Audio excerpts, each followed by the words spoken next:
দর্শক, শরীফ ওসমান হাদির হত্যাকাণ্ড নিয়ে এখনো টালমাটাল অবস্থা। একদিকে শাহবাগে আন্দোলন চলছে, আর একদিকে অভিযুক্ত ফয়সাল একের পর এক ভিডিও বার্তা দিচ্ছে। এই ভিডিও বার্তার প্রেক্ষাপটে নতুন নতুন আলোচনা চলছে। নতুন নতুন আলোচনা যখন চলছে তখন ডাকসু নেত্রী জুমা সাম্প্রতিক সময়ে নানা কারণে তিনি আলোচিত সমালোচিত, বিশেষ করে মুক্তিযুদ্ধ সম্পাদক তিনি, সেই মুক্তিযুদ্ধ নিয়ে বিতর্কিত মন্তব্য করে সব থেকে বেশি সমালোচিত হয়েছিলেন তিনি। মুক্তিযুদ্ধের শহীদের সংখ্যা যেখানে আমাদের ৩০ লক্ষ, সেখানে তিনি হাজারের ঘরে শহীদ উল্লেখ করে ফেসবুকে পোস্ট দিয়ে সেটাকে আবার পরবর্তীতে জাস্টিফাই করার চেষ্টা করেছিলেন, অথচ তিনি মুক্তিযুদ্ধ বিষয়ক সম্পাদক। এই আলোচনা তাকে নিয়ে চলেছে। সেই আলোচনাটাকে পাশে রেখেই এখন তাকে নিয়ে নতুন আলোচনা যেটা হয়েছে সেটা হচ্ছে যে তিনি ওসমান হাদির এই হত্যাকাণ্ড নিয়ে নতুন মন্তব্য করেছেন যে অভিযুক্ত ফয়সালকে জামিনে ছাড়িয়ে এনেছিল যারা, তারাই ওসমান হাদিকে হত্যা করিয়েছে। এই ভয়াবহ অভিযোগ তিনি করেছেন এবং এটা নিয়ে দৈনিক জনকণ্ঠ একটা নিউজ তৈরি করেছে। কি বললেন জুমা? জনকণ্ঠই বা কি বলছে? বাস্তবতা কি?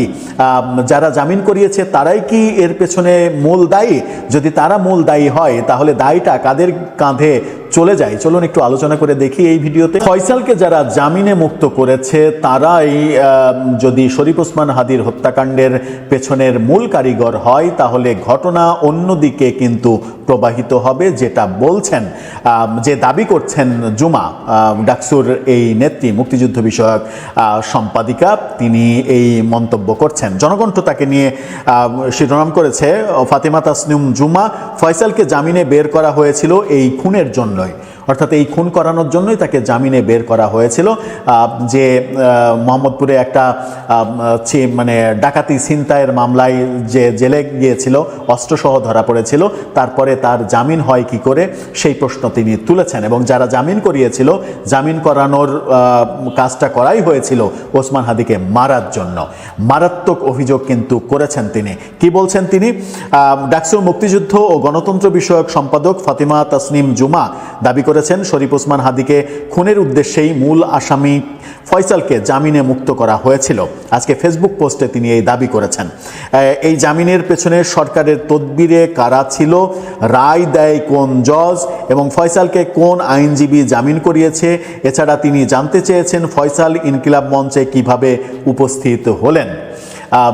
কারা জামিন করিয়েছে সেই তথ্য ঘাঁটতে গেলে এবং তাদেরকে যদি আপনি দায়ী করতে চান তাহলে কিন্তু মানে ঘটনা অন্যদিকে চলে যাবে। কারণ এই ঘটনায় মানে ফয়সালকে জামিন করিয়েছেন যে আইনজীবীরা, তাদের অন্যতম হচ্ছেন জামাতের আইনজীবী শিশির মনির, এছাড়া তার সহযোগী হিসেবে বিএনপির এক আইনজীবীও ছিলেন, এরকম তথ্য কিন্তু আছে। যদি জুমার দাবি সত্য হয় তাহলে কি শিশির মনির এর পেছনে রয়েছেন, এই ঘটনা ঘটিয়েছেন? কিংবা বিএনপির যে আইনজীবী এই জামিনে ছিলেন তারা এই ঘটনা ঘটিয়েছেন? এই প্রশ্নটা কিন্তু আসে। জুমা আরও বলেছেন, মামলায় গ্রেপ্তার হওয়া কবির নামের অন্য একজন আসামি প্রথম অ্যাটাম্পের সময় ফয়সালের সঙ্গে ছিল, তার কাছেও লিড থাকার সম্ভাবনা থাকা সত্ত্বেও কেন মামলার অগ্রগতি নেই এবং নতুন কোনো তথ্য প্রকাশ করা হচ্ছে না তা প্রশ্নবিদ্ধ। তিনি বলেন, এই প্রশ্নগুলোর উত্তর অনুসন্ধানী সাংবাদিকরা জাতির সামনে আনলে অনেক জট খুলে যেত। গত 12ই ডিসেম্বর এই ঘটনার পরে ওসমান হাদির এই হত্যাকাণ্ডের ঘটনা নিয়ে নানা রকমের কথা চলছে। ওদিকে পালিয়ে থাকা অভিযুক্ত ফয়সাল, যাকে মূল অভিযুক্ত বলা হচ্ছে, তিনি দাবি করছেন যে এই ঘটনার সঙ্গে তিনি জড়িত নন।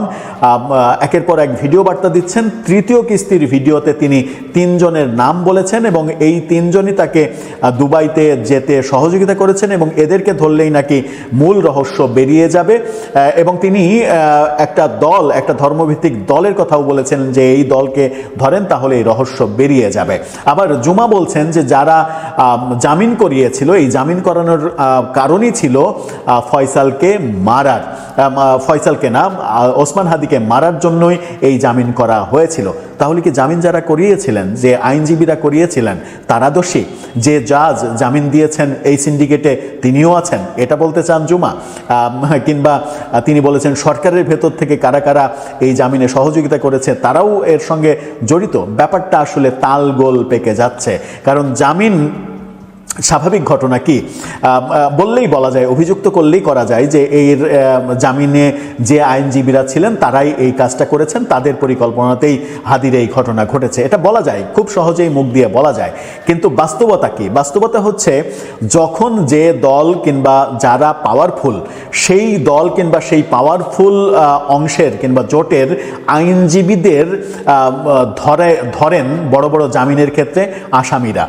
আওয়ামী লীগের আমলে বিএনপির প্রার্থী কিংবা জামাতের লোকজন জামিনের জন্য কিন্তু আওয়ামী লীগের যারা বড় বড় উকিল তাদের শরণাপন্ন হতেন এবং টাকার জন্য, টাকার বিনিময়ে এই কাজগুলো আওয়ামী লীগের উকিলরা করতেন। এখন যখন আওয়ামী লীগের এখন দুর্দশা, এখন যখন টপ ফেভারে আছে জামাত এবং বিএনপি, সেহেতু কোনো আসামির জামিন এবং এই ধরনের বড় কেস হ্যান্ডেলিংয়ের কারণে জামাত বিএনপির আইনজীবীদের কাছেই আসামিরা যাবেন, আসামির আত্মীয় স্বজনরা যাবেন, এটাই স্বাভাবিক। এবং উকিলরা টাকার বিনিময়ে যে কোনো আসামির পক্ষে দাঁড়াবেন, এটাই স্বাভাবিক। আমরা শিশির মনিকের দেখেছিলাম যে বুয়েটের আবরার হত্যার যে আসামি, সেই আসামিদের পক্ষে আদালতে দাঁড়াতে, আসামিদের পক্ষে তিনি আদালতে দাঁড়িয়ে লড়েছিলেন। সেই লড়াটা কি মানে আসামির, তো আমরা জানি যে আবরার হত্যাকাণ্ডে আসামি সবাই ছাত্রলীগের, তো ছাত্রলীগের আসামিদের পক্ষে শিশির মনির দাঁড়িয়েছিলেন কেন, যিনি জামাতের আইনজীবী?